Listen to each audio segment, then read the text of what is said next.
জুলাই অভ্যুত্থানের সময় সেনাবাহিনীকে সতর্ক করেছিল জাতিসংঘ। বিবিসির অনুষ্ঠানে জানালেন ভলকার তুর্ক। সংস্থার পদক্ষেপেই এসেছে পরিবর্তন। আগামী সপ্তাহে রাজনৈতিক দলগুলোর সাথে আলাদাভাবে বসবে ঐকমত্য কমিশন। জাতীয় সনদ প্রস্তুতের পর ঘোষণা হবে ভোটের রোডম্যাপ। তাহলে অনেক জায়গাগুলোতে একমত আছে। জনগণ জানলেন যে অমুক রাজনৈতিক দল এটা করতে চেয়েছে, অমুক রাজনৈতিক দল এটা করতে চায়নি। রাজনৈতিক দলগুলো যত দ্রুত ঐক্যমত্যে পৌঁছবে তত দ্রুত জাতীয় সনদ এটা প্রণীত হবে এবং তার ভিত্তিতে একটা নির্বাচনী রোডম্যাপ ঘোষণা করা হবে আশা করি। কূটনীতিকদের সম্মানে বিএনপির ইফতার। বাংলাদেশের বিকাশের পথে হস্তক্ষেপ করবে না বিদেশি বন্ধুরা, আশা মির্জা ফখরুলের। পুরোপুরি জননিরাপত্তা নিশ্চিত করতে পারেনি সরকার, অভিমত এনসিপির। বর্তমান পরিস্থিতিতে নির্বাচন আয়োজন কঠিন, রয়টার্সকে নাহিদ। ঈদ সামনে রেখে রেলের প্রস্তুতি। আগামী সপ্তাহে ট্রেনের অগ্রিম টিকিট বিক্রি শুরু। কালোবাজারি রোধ সহ সার্বিক নিরাপত্তায় থাকবে ভিজিলেন্স টিম। 24 থেকে 30 মার্চ ঈদের সময়টা নির্ধারিত আছে। কালোবাজারি যেন না হতে পারে এটি আমরা বিশেষভাবে দৃষ্টি রাখার পরিকল্পনা করেছি। সুনামগঞ্জের তাহিরপুর সীমান্তে শিশুদের দিয়ে কয়লা চোরাচালান। এলাকার অর্ধেক ছাত্রই জড়িত এই কাজে। বেশি মনোযোগ টাকা উপার্জনে।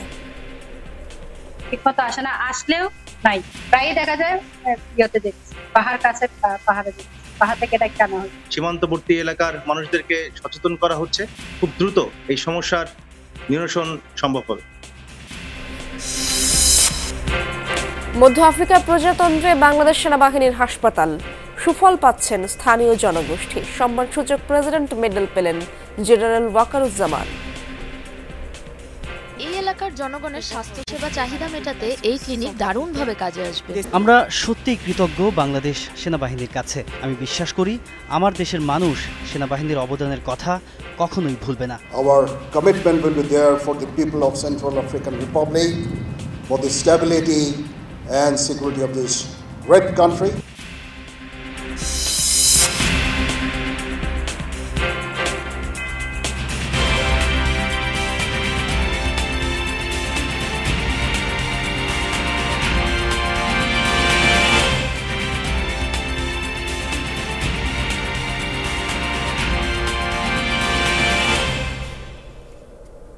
আমন্ত্রণ যমুনা নিউজে। আপনাদের সঙ্গে আছি আমি ইশরাত জাহান। এতক্ষণ শিরোনাম দেখছিলেন।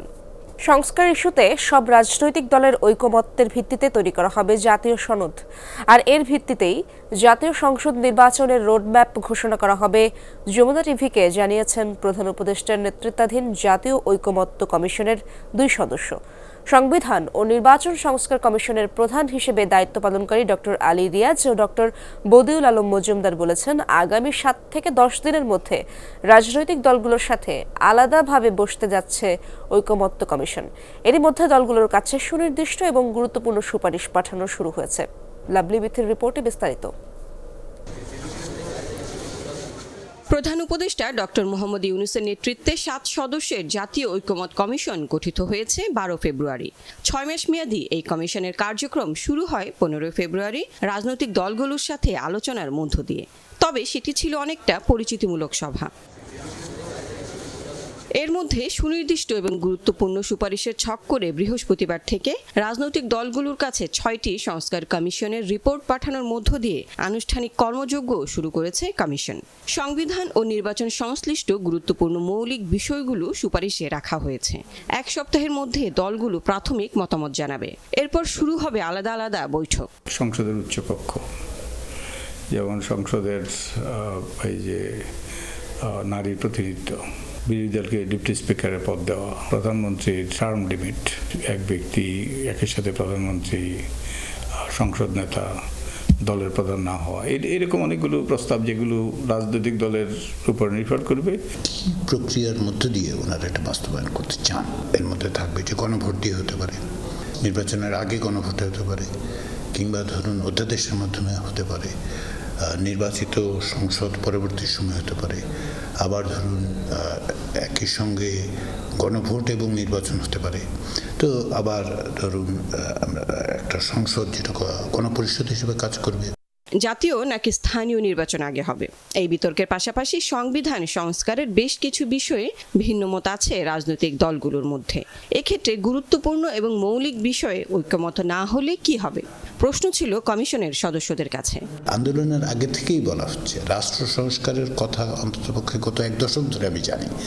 তো তাহলে এই আকাঙ্ক্ষাটা যেহেতু আছে, আগ্রহটা যেহেতু আছে, কমিটমেন্টটা যেহেতু আছে, তাহলে অনেক জায়গাগুলোতে একমত আছে। এর বাইরেও যদি কিছু থেকে যায়, অবশ্যই কিছু থাকবে, তাহলে এগুলো থাকলেও জনগণ জানলেন যে অমুক রাজনৈতিক দল এটা করতে চেয়েছে, অমুক রাজনৈতিক দল এটা করতে চায়, তাই তো? সেই অনুযায়ী তারা সিদ্ধান্ত নেবেন। দলীয় স্বার্থ নিঃসন্দেহে এবং জাতির স্বার্থ, আমাদের ভবিষ্যৎ বংশধরদের স্বার্থ, যারা আত্মত্যাগ করেছে তাদের আত্মত্যাগ যাতে বৃথা না যায় সেই সব বিবেচনা করে তাদের সিদ্ধান্ত নিতে হবে। তো এটা বলা দুরূহ।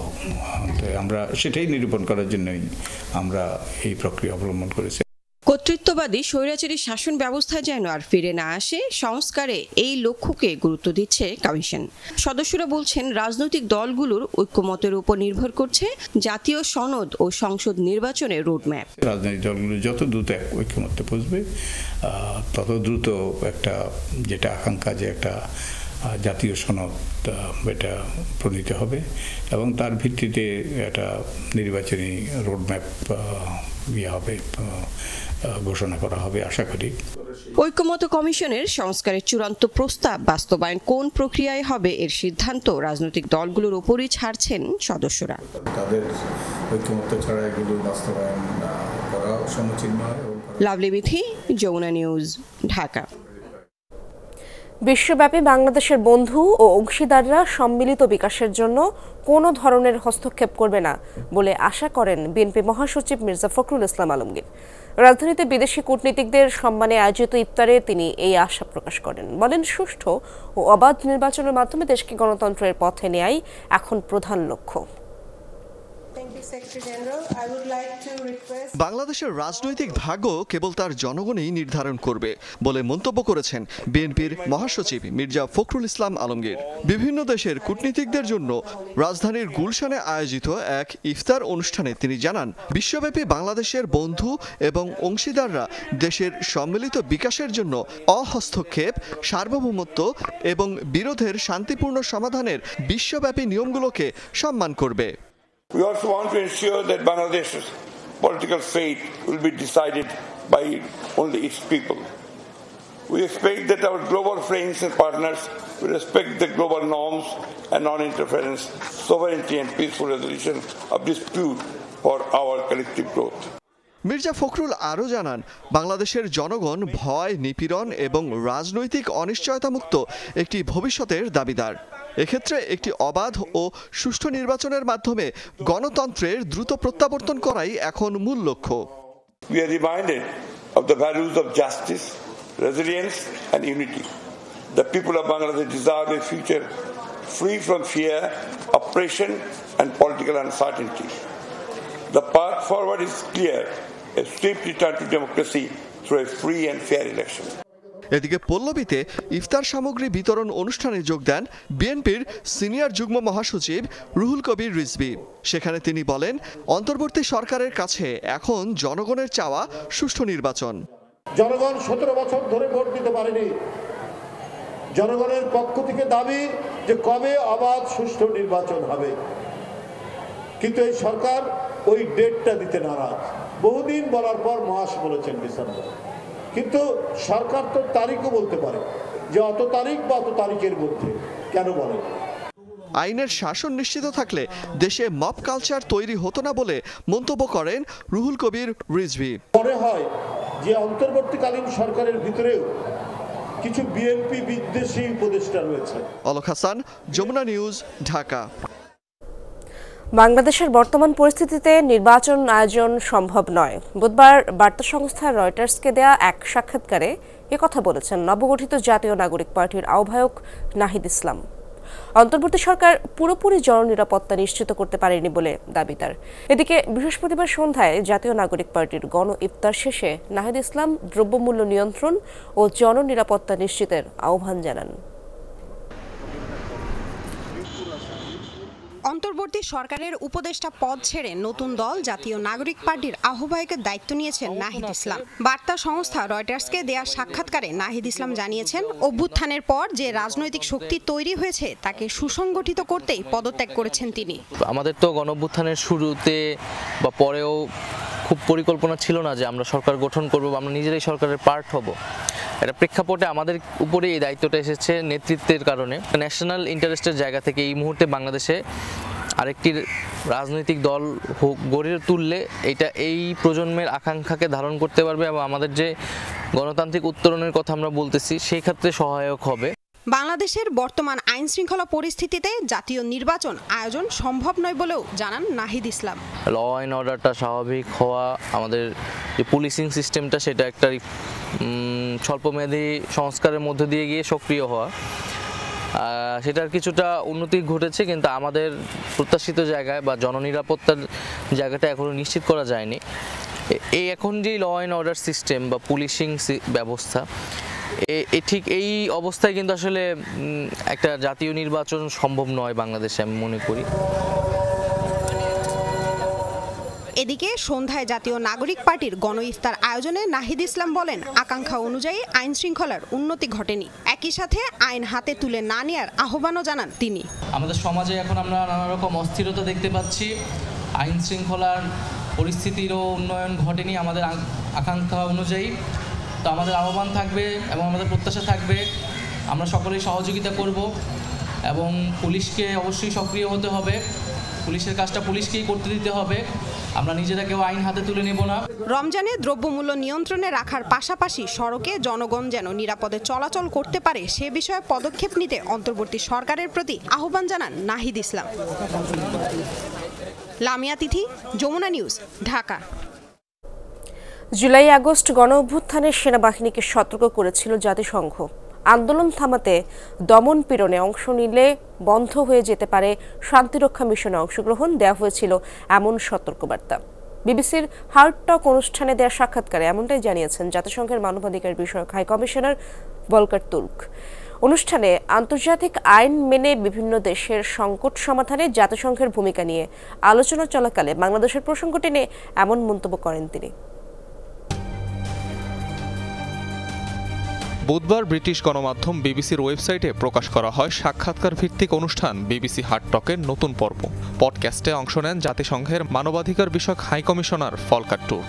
অনুষ্ঠানে বিভিন্ন দেশের সংকট সমাধানে জাতিসংঘের ভূমিকা নিয়ে আলোচনা হয়। অনুষ্ঠানে গাজা, সুদান, ইউক্রেন সহ নানা দেশের পরিস্থিতির উদাহরণ তুলে ধরে জাতিসংঘের ক্ষমতা নিয়ে ভলকার তুর্ককে প্রশ্ন করেন উপস্থাপক স্টিফেন সাকার। উত্তরে বাংলাদেশ প্রসঙ্গ টানেন জাতিসংঘের মানবাধিকার বিষয়ক হাই কমিশনার। জানান, জুলাই আগস্ট গণ অভ্যুত্থানে সেনাবাহিনীকে সতর্ক করায় দেশটিতে রাজনৈতিক পরিবর্তন দেখা গেছে। আপনি জানেন, বাংলাদেশে জুলাই আগস্টে ছাত্রদের ব্যাপক বিক্ষোভ হয়, তাদের দমনে ব্যাপক নিপীড়ন চালায় শেখ হাসিনা সরকার। তাদের কাছে বড় আশা ছিল জাতিসংঘ কি বলে, কি করতে পারে। আমরা প্রকৃতপক্ষে সেনাবাহিনীকে সতর্ক করি, যদি তারা এতে জড়িত হয় তাহলে তারা আর শান্তিরক্ষী পাঠাতে পারবে না। ফলস্বরূপ আমরা পরিবর্তন দেখলাম। ভলকার তুর্ক জানান, নতুন সরকার গঠন পরবর্তী সময়েও বাংলাদেশ ইস্যুতে খোঁজ রেখেছে জাতিসংঘ। মোহাম্মদ ইউনূস যখন অন্তর্বর্তী সরকারের প্রধান উপদেষ্টা হিসেবে দায়িত্ব নিলেন, তখন তিনি আমাকে ফ্যাক্ট ফাইন্ডিং দল পাঠাতে বললেন এবং পরিস্থিতির ওপর গুরুত্বারোপ করতে, সেখানে কি ঘটেছে তা তদন্ত করতে বললেন। আমরা তাই করেছি। গত বছর বাংলাদেশে গিয়েছিলাম। আমরা অবস্থান নেয়, কথা বলায় এবং সহযোগিতা করায় ছাত্ররা আমাদের প্রতি খুব কৃতজ্ঞ ছিল। অনুষ্ঠানে ফিলিস্তিন, ইউক্রেন, সিরিয়া, সুদান সহ বিভিন্ন দেশে চলমান সংকট নিয়ে কথা বলেন জাতিসংঘের মানবাধিকার বিষয়ক হাই কমিশনার। অনিক রহমান, যমুনা নিউজ। ঈদযাত্রায় 14 থেকে 20 মার্চ পর্যন্ত অনলাইনে পাওয়া যাবে ট্রেনের অগ্রিম টিকিট। এ সময় মিলবে 24 থেকে 30 মার্চের টিকিট। এছাড়া ঈদের আগের 3 দিনে থাকছে বিশেষ ট্রেন। অতিরিক্ত যাত্রী পরিবহনে আন্তনগর ট্রেনে যুক্ত হচ্ছে বাড়তি কোচও। রেল সচিব জানিয়েছেন, যাত্রা নির্বিঘ্ন করতে টিকিট কালোবাজারি রোধ সহ সার্বিক নিরাপত্তায় থাকবে ভিজিল্যান্স টিম। আলমগীর স্বপনের রিপোর্টে বিস্তারিত। ঈদযাত্রায় প্রিয়জনের সাথে আনন্দ ভাগাভাগিতে মানুষ ছুটে নিরাপদ বাহনের খোঁজে। নিরাপদ আর সাধ্যের মধ্যে ট্রেন যাত্রাকে বেছে নেয় সবার আগে। তবে এর জন্য জিততে হয় টিকিট পাওয়ার কঠিন লড়াই। ঈদযাত্রার জন্য আগামী 14 মার্চ থেকে অনলাইনে নামতে হবে সেই টিকিট কাটার যুদ্ধে। 14 মার্চ পাওয়া যাবে 24 মার্চের টিকিট, 25 মার্চের টিকিট 15 মার্চে, 26 মার্চের টিকিট 16 মার্চে, এভাবে 20 মার্চ পর্যন্ত ট্রেনের অগ্রিম টিকিট কাটা যাবে। 24 থেকে 30 মার্চ এই সময়টুকু হচ্ছে ঈদের সময়টা নির্ধারিত আছে। কাজেই 24 তারিখের ঈদের যাত্রার জন্য তাহলে 10 দিন আগে 14 তারিখে টিকিট করতে হবে, 25 তারিখের জন্য 15 তারিখে টিকিট করতে হবে। যেই নিয়মটি বহাল আছে সেটি এভাবেই থাকছে। এবার ঈদের আগে আমাদের 7 দিন আগে আমরা টিকিট বিক্রি বিশেষ ব্যবস্থাপনা সম্পূর্ণ অনলাইনে টিকিট বিক্রি কার্যক্রম হবে। প্রতিদিন সারা দেশে আন্তনগর ট্রেনে 35,500 যাত্রী যাতায়াত করে। ঈদে তা বেড়ে দাঁড়ায় 50,000-এর মতো। এজন্য 27 থেকে 30 মার্চ পর্যন্ত থাকছে বিশেষ ট্রেন। আন্তনগর ট্রেনে যোগ হচ্ছে বাড়তি কোচও। চাহিদা এতই বেশি, যাত্রীরা যেন নিরাপদে স্বাচ্ছন্দ্যে যেতে পারে। প্রতিবারের মতো এইবারও আমরা আন্তনগর বিভিন্ন রুটে অতিরিক্ত কোচ সংযোজনের ব্যবস্থা রাখব। বিশেষ ট্রেন যেটি থাকছে মোট 5 জোড়া, মোট 10টি ট্রেন দেওয়ার সিদ্ধান্ত হয়েছে, যেগুলো মূলত 27 এবং 28 মার্চে চলবে। কিন্তু 27-এ একটি চলবে, 28 মার্চে 4টি চলবে। টিকিট কালোবাজারি ও হয়রানি রোধে থাকছে বিশেষ নিরাপত্তা ব্যবস্থা। টিকিটের কালোবাজারি যেন না হতে পারে, এটি আমরা বিশেষভাবে আমরা দৃষ্টি রাখার পরিকল্পনা করেছি। যাত্রীদের নিরাপদ চলাচল যেন নির্বিঘ্নে হতে পারে। রেল সচিব জানান, ঈদযাত্রা নির্বিঘ্ন করতে প্রতিবারের মতো রিলিফ ট্রেনের ব্যবস্থা সহ থাকছে নানা কার্যক্রম। আলমগীর স্বপন, যমুনা নিউজ, ঢাকা। বিশ্বের তৃতীয় দরিদ্রতম দেশ সেন্ট্রাল আফ্রিকান রিপাবলিকে বাংলাদেশ সেনাবাহিনীর তত্ত্বাবধানে নির্মিত হয়েছে তোয়াদেরা কমিউনিটি ক্লিনিক। দেশটির প্রেসিডেন্টের নামে নির্মিত এই কমিউনিটি ক্লিনিকটি স্থানীয় জনগোষ্ঠীর স্বাস্থ্যসেবা নিশ্চিতে কাজে দেবে। বাংলাদেশের সেনাবাহিনী প্রধান জেনারেল ওয়াকারুজ্জামান ও সেন্ট্রাল আফ্রিকান রিপাবলিকের প্রেসিডেন্ট ক্লিনিকটি উদ্বোধন করেন। এ সময় দেশটির রাষ্ট্রপতি সেনাপ্রধানকে সম্মানসূচক রাষ্ট্রপতি পদকে ভূষিত করেন। সেন্ট্রাল আফ্রিকা রিপাবলিক থেকে ফিরে আহমেদ রেজা জানাচ্ছেন বিস্তারিত।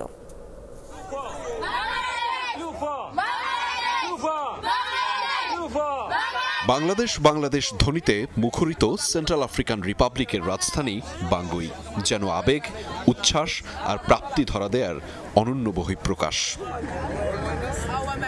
দেশ থেকে 7,615 কিলোমিটার দূরের এই সংঘাতপূর্ণ অঞ্চলটি বিশ্বের সবচেয়ে দরিদ্র দেশগুলোর মধ্যে তৃতীয়। রাজনৈতিক অস্থিতিশীলতা, দুর্নীতি, বিদ্রোহ, সংঘাত এই জাতির যাপিত জীবনে মিশে আছে। একই সাথে স্বাস্থ্য, শিক্ষা, অপুষ্টি ও অনাহার যেন নিত্যদিনের সঙ্গী। সংঘাতময় ও বিরোধপূর্ণ অঞ্চলে দারিদ্র্যের সাথে লড়ে যাওয়া জনগোষ্ঠীর জন্য স্বাস্থ্যসেবা নিশ্চিতে গড়ে তোলা হয়েছে তোয়াদেরা কমিউনিটি ক্লিনিক।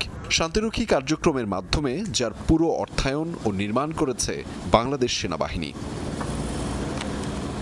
আড়ম্বরপূর্ণ আয়োজনে কমিউনিটি ক্লিনিকের উদ্বোধন করেন বাংলাদেশ সেনাবাহিনী প্রধান জেনারেল ওয়াকারুজ্জামান ও দেশটির প্রেসিডেন্ট ফস্টিন আর্চেন্স তোয়াদেরা, যার নামেই মূলত এই ক্লিনিকটি।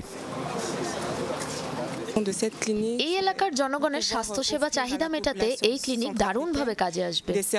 বিশেষ করে নারী ও শিশুদের চিকিৎসা সেবা নিশ্চিতে এই ক্লিনিক সহযোগিতা করবে। এটা অবশ্যই একটি সময়োপযোগী কাজ। আমি ভাবছি কতটা সহজ হবে এখানকার মানুষের জীবনমান। ধন্যবাদ বাংলাদেশ সেনাবাহিনী।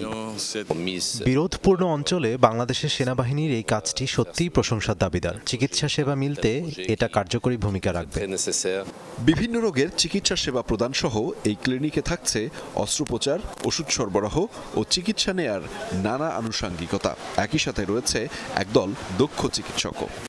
আফ্রিকান ডক্টর ও টেকনিশিয়ান ও মেডিকেল অ্যাসিস্ট্যান্টদের সাথে ক্যাপাসিটি বিল্ডিং এর কাজ করছি। সেন্ট্রাল আফ্রিকার লোকাল যে পপুলেশন আছে তাদের মধ্যে গাইনোকোলজিক্যাল সাপোর্ট দেওয়ার জন্য মূলত আমার আশা। শিশু বিশেষজ্ঞ হিসেবে দায়িত্ব পালন করতে এসেছি। আমরা চেষ্টা করব এখানে স্বল্প মূল্যে সেন্ট্রাল আফ্রিকান রিপাবলিকের সাধারণ জনগণের মধ্যে দন্ত চিকিৎসা সেবা পৌঁছে দেওয়ার জন্য।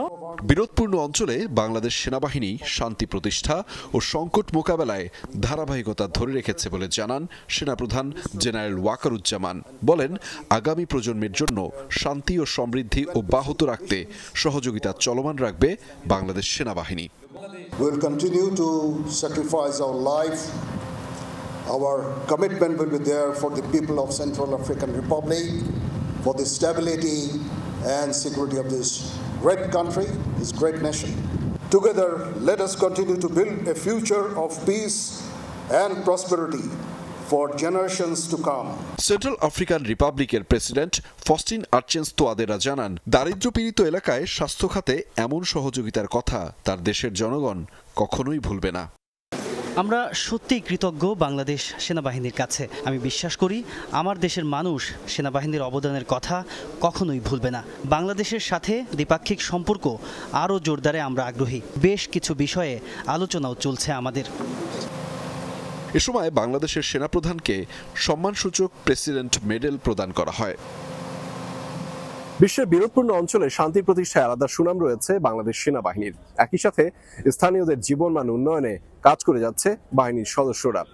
তেমনি এক কার্যক্রম সেন্ট্রাল আফ্রিকা রিপাবলিকের বাঙ্গুই শহরে এই কমিউনিটি ক্লিনিক, যার মাধ্যমে চিকিৎসা সেবা মিলবে এখানকার স্থানীয় অসহায় জনগোষ্ঠীর। Ahmed Reza, Jamuna News, Bangui, Central Africa Republic. সুনামগঞ্জের তাহিরপুর সীমান্তে কয়লা চোরাচালানে জড়িয়ে পড়ছে স্থানীয় শিশুরা। সরেজমিন ওই এলাকার স্কুলের খোঁজ নিয়ে জানা গেছে এলাকার প্রায় অর্ধেক ছাত্র এমন কাজে জড়িত। লেখাপড়ার চাইতে টাকা উপার্জনের দিকেই তাদের মনোযোগ, আর সেটা তারা করছে অবৈধভাবে। দুর্গম হাওয়ায় প্রশাসনের নজরদারিও তেমন নেই। সুনামগঞ্জ প্রতিনিধি সোহানুর রহমান সোহানকে সাথে নিয়ে রিপোর্ট করেছেন সাজ্জাদ পারভেজ, ক্যামেরায় ছিলেন তানভীর মিজান। সুনামগঞ্জের তাহিরপুর, ভারতের সীমান্তবর্তী এলাকাটির যোগাযোগ ব্যবস্থা তেমন ভালো নয়। এখানকার শিশুদের লেখাপড়ার চেয়ে জীবিকা নির্বাহ করাই প্রধান লক্ষ্য। বাসিন্দাদের একটি বড় অংশ পার্শ্ববর্তী ভারত থেকে চোরাই পণ্য আনার কাজে জড়িত। তবে উদ্বেগের বিষয় হলো এ কাজে ব্যবহার করা হচ্ছে শিশুদের। স্থানীয় স্কুল ট্যাকেরঘাট চুনাপাথর খনি সরকারি প্রাথমিক বিদ্যালয়। এই স্কুলের অনেক ছাত্র চোরাচালানে জড়িয়ে পড়েছে। এক শিক্ষার্থীর দীর্ঘদিন স্কুলে না আসার কারণ জানতে চাওয়া হয় প্রধান শিক্ষকের কাছে। ছাত্ররা আসলে উপস্থিতিটাও কম, ঠিকমতো আসে না, আসলেও নাই, টিফিনে করে নাই। তো মা বাবা আসলে জানার পরে কিছু হইতেছে। আমরা তো ব্যবস্থা নিতেছি, আমরা ম্যাডামরা ছয়জন উপস্থিত থাকি। প্রায়ই দেখা যায় ইয়েতে দেখতেছি, পাহাড় কাছে, পাহাড়ে দেখতেছি, পাহাড় থেকে এটা কেনা হইতেছে। মা বাবারে আমরা ফোন দিলাম, ফোন দেওয়ার পরে আসার পর একই অবস্থা। স্কুল থেকে বেরিয়ে পাহাড়ি পথে ওই শিক্ষার্থীর খোঁজ নিতে যায় যমুনা টেলিভিশন। দেখা যায় মাথায় কয়লা ভর্তি বস্তা নিয়ে ডিপোর দিকে যাচ্ছেন শিক্ষার্থীকে নিয়ে তার মা।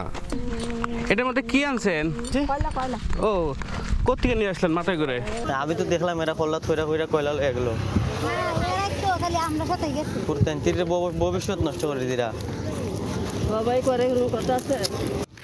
শুধু এই শিশু নয়, এখানকার শত শত শিশু জড়িয়ে পড়েছে এমন অপরাধমূলক কাজে।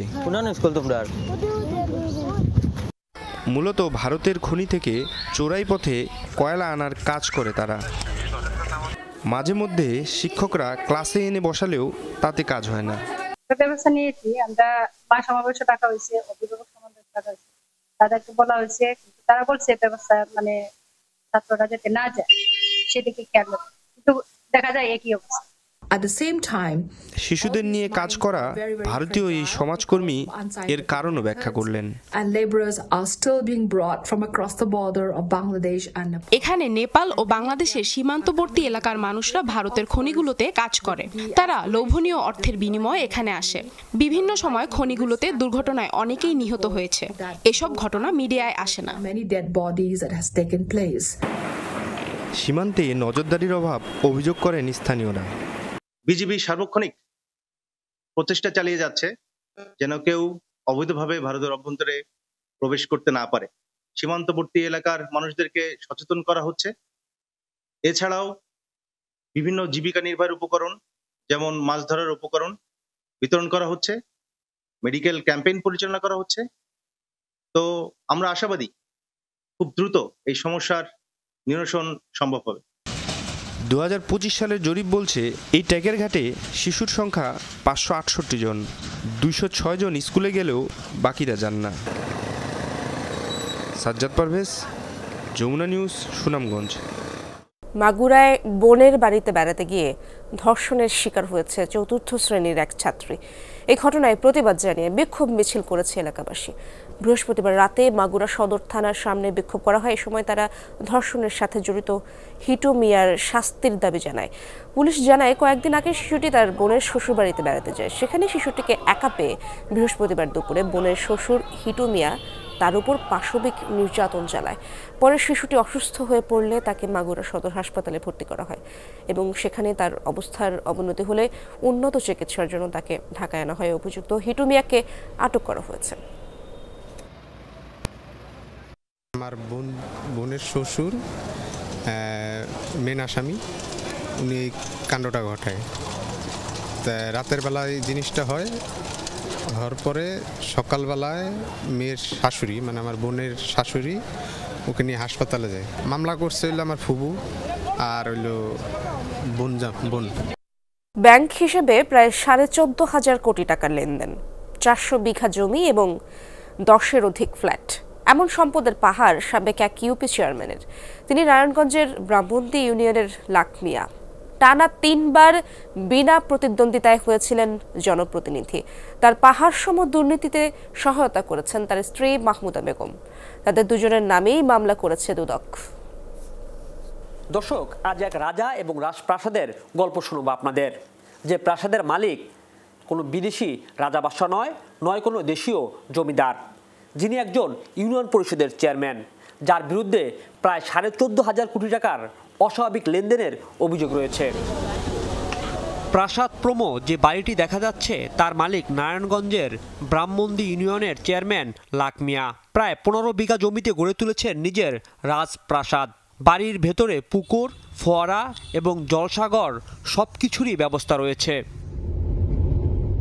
ক্ষমতায় থেকে বিজিডি কার্ডে করেছেন ব্যাপক দুর্নীতি। পুরো নারায়ণগঞ্জ জেলা জুড়ে রয়েছে জমি দখলের অভিযোগ। সাবেক সংসদ সদস্য নজরুল ইসলাম বাবুর ছত্রছায়ায় করেছেন সব ধরনের অপকর্ম।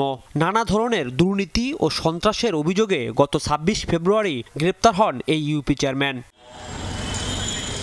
আওয়ামী লীগ ক্ষমতা থাকা অবস্থায় লাখ মিয়ার বিরুদ্ধে অনুসন্ধানের কাজ শুরু করে দুর্নীতি দমন কমিশন। ইউনিয়ন চেয়ারম্যান থাকা অবস্থায় এই লাখ মিয়ার 49টি ব্যাংক হিসাবের মাধ্যমে 7,189 কোটি টাকা জমা ও 7,188 কোটি টাকা উত্তোলনের হিসাব খুঁজে পেয়েছে দুদক। আর স্ত্রী মাহমুদার 14টি ব্যাংক হিসাবে লেনদেন হয়েছে 461 কোটি টাকা। জ্ঞাত আয়ের উৎসের সাথে অসঙ্গতিপূর্ণ 55 কোটি 23 লক্ষ টাকারও বেশি মূল্যের সম্পদ অর্জন ও দখলে রাখা এবং তার নামেও 49টি ব্যাংক হিসাবে 14,376 কোটি টাকারও বেশি অস্বাভাবিক লেনদেনের মাধ্যমে অপরাধলব্ধ অবৈধ অর্থ জ্ঞাত সারে হস্তান্তর, স্থানান্তর, রূপান্তরের অপরাধে একটি মামলা রুজু হয়েছে। শুধু সন্দেহজনক লেনদেন নয়, লাখ মিয়া ও তার স্ত্রী মাহমুদা বেগমের বিরুদ্ধে মিলেছে অবৈধ সম্পদ অর্জনের প্রমাণ। 14 কোটি 50 লক্ষ টাকারও বেশি মূল্যের সম্পদের মালিকানা অসাধু উপায়ে অর্জনপূর্বক দখলে রেখে এবং 14টি ব্যাংক হিসাবে 461 কোটি 16 লক্ষ টাকারও বেশি মূল্যের অর্থ লেনদেনের অপরাধে আরও একটি মামলা রুজু হয়েছে। দেশে এমন আরও লাখ মিয়া আছে যাদের বিরুদ্ধে অনুসন্ধান চলবে বলে জানিয়েছে দুদক। ক্ষমতার অপব্যবহার পূর্বক ঘুষ ও দুর্নীতির মাধ্যমে। রাজীব আহমেদ, যমুনা নিউজ, ঢাকা। নীলফামারী মেডিকেল কলেজের কার্যক্রম স্থগিত হতে পারে এমন খবরে ক্ষোভে ফেটে পড়ে শিক্ষার্থী ও বিভিন্ন শ্রেণী পেশার মানুষ। মেডিকেল কলেজ বন্ধ না করে স্থায়ী ক্যাম্পাস ও অবকাঠামো নির্মাণের দাবিতে মানববন্ধনে অংশ নিয়েছেন হাজারো মানুষ। তবে কর্তৃপক্ষ বলছে একনেকে পাশ হলেই শুরু হওয়ার কথা রয়েছে কলেজের স্থায়ী ক্যাম্পাস নির্মাণের কাজ। 2018 সালে নীলফামারী মেডিকেল কলেজের যাত্রা পাঠদান চালু করেই দায় সেরেছে পতিত আওয়ামী লীগ সরকার। 6 বছরেও নির্মাণ হয়নি স্থায়ী অবকাঠামো। অবকাঠামো না থাকা কলেজের সাথে হাসপাতালের দূরত্ব বিবেচনায় মানহীন আখ্যা দিয়ে নীলফামারী সহ একই সময়ে প্রতিষ্ঠিত 5টি মেডিকেল কলেজ বন্ধের সিদ্ধান্ত নিতে পারে সরকার, এমন গুঞ্জনে শিক্ষার্থীদের সাথে প্রতিবাদে নেমেছে সাধারণ মানুষ। শিক্ষার্থীরা বলছেন বিগত বছরে ভালো ফলাফল করলেও নীলফামারী মেডিকেলকে মানহীন আখ্যা দেয়া ষড়যন্ত্রের অংশ। তারা তো একটা আবেদন দেয়, এতদিন তাহলে আমাদের কলেজ মানসম্মত ছিল, হঠাৎ করে কিভাবে আমাদের মেডিকেল কলেজটি মানহীন হয়ে পড়ে সেই প্রশ্ন তো আমাদের মনেও আসে। তারা যে মানহীন দাবি করতেছে, তো সেটা কিসের সূচিকা দাবি করতেছে সেটা সরকারকে ক্লিয়ার করতে হবে। আমাদের নিজস্ব মেডিকেল কলেজের জন্য জমি রাখা আছে, আমাদের ফান্ড আছে, আমাদের সবকিছু আছে, তারপরেও কেন এই মেডিকেল কলেজ বন্ধ করা হবে? মেডিকেল কলেজ বন্ধের অপতৎপরতা ঠেকানোর পাশাপাশি স্থায়ী অবকাঠামো নির্মাণের দাবি আন্দোলনকারীদের। মেডিকেল অন্যত্র সরিয়ে নেওয়ার জন্য একটা পায়তারা চাচ্ছে, একটা চক্র। আমরা চাই এই মেডিকেল কলেজটাকে এখানে স্থায়ীকরণ করা হোক। বিগত 2018 সালে নীলফামারী মেডিকেল কলেজ স্থাপিত হয়েছে, আর কোনো বিষয় যখন স্থাপিত হয়ে যায় এটাকে ধ্বংস করা মোটেও সমীচীন হবে না। নীলফামারী সরকারি মেডিকেল কলেজ যাতে কোনোভাবে বন্ধ না হয়ে অন্যত্র যেতে না পারে, অন্যত্র নিয়ে যেতে না পারে, সেটি হচ্ছে মূলত আজকের এই দাবি।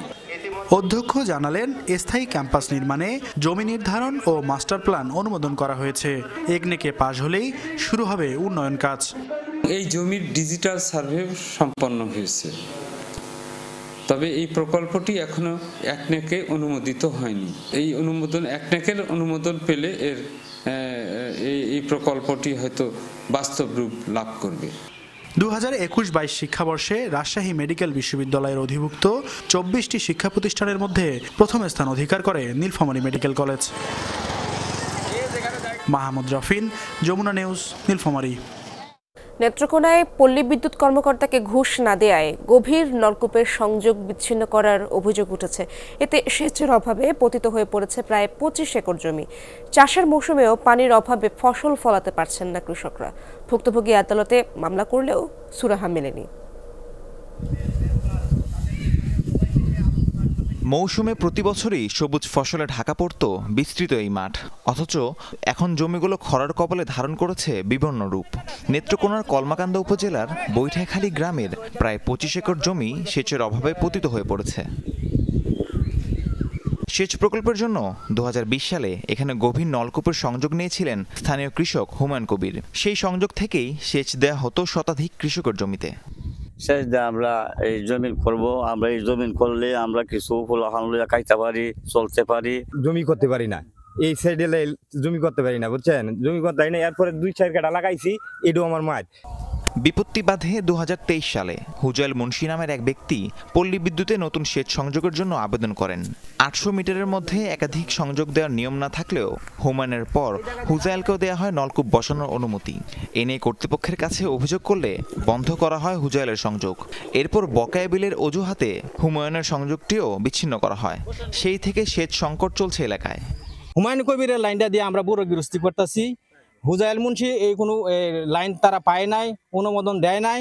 এখন হুমায়ুন কবির লাইনটা বন্ধ করে হুজাইল মুন্সির লাইনটা এই তাপস বলে ওকে করে দিছে। অজ্ঞাত কারণে এবং রহস্যজনক কারণে আমাদের পল্লী বিদ্যুতের যে এজিএম উনি কিন্তু এই সংযোগটা, পুরাতন সংযোগ, এটাকে কেটে দিয়েছেন। এনে একটা সেচ থাকার পরেও সেচের নিয়ম হলো 800 ফিটের বাইরে আরেকটা লাইন দিতে হবে, তবে সে টাকা কায়া অবৈধভাবে আরেকটা লাইন দিছে।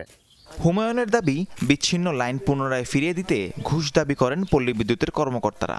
রাজি না হওয়ায় এখনো সংযোগ ফিরে পাননি তিনি। ঘুষের বিষয়ে অভিযুক্ত কর্মকর্তা ক্যামেরায় কথা না বললেও পল্লী বিদ্যুতের মহাব্যবস্থাপক আশ্বাস দিলেন অভিযোগ খতিয়ে দেখে প্রয়োজনীয় ব্যবস্থা নেয়ার। সে বলতেছে কি আমার মামলা উঠাইলে, আমি বলছি আমার সংযুক্তি দেওয়া হোক, দেওয়ার পরে আমি মামলা উদ্বোধন করবো, উঠাই নেবো। কয় না তুমি মামলা উঠাইলে হুজাইল মুন্সিকে শেষটি দেবো, নাহলে শেষ তুমি পাবা না। আমি সহ সবাই জিরো টলারেন্স, যদি কেউ করে থাকে এটা আইনের ব্যবস্থা হবে, আমার অফিসিয়াল ব্যবস্থা হবে, অভিযোগ আসলে বিষয়টা দেবে। ভুক্তভোগী হুমায়ুন এই ঘটনায় আদালতে শরণাপন্ন হলেও সুরাহা মেলেনি।